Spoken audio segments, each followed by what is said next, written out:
How to add or remove a secondary axis in Microsoft Excel. Microsoft Excel is a powerful tool for data visualization, offering various charting options to represent complex datasets effectively.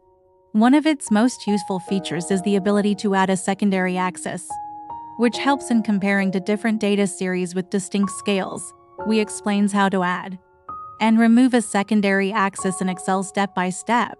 Add a secondary axis to a chart to help visualize your data. Select the chart. Select chart design. Change chart type. Select combo. Choose the chart type for each data series and select which data series will be the secondary axis. Select OK. Looks good.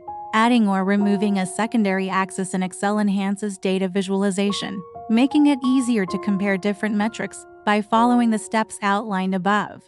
You can effectively manage multiple data series within a single chart, improving the readability and impact of your data presentation.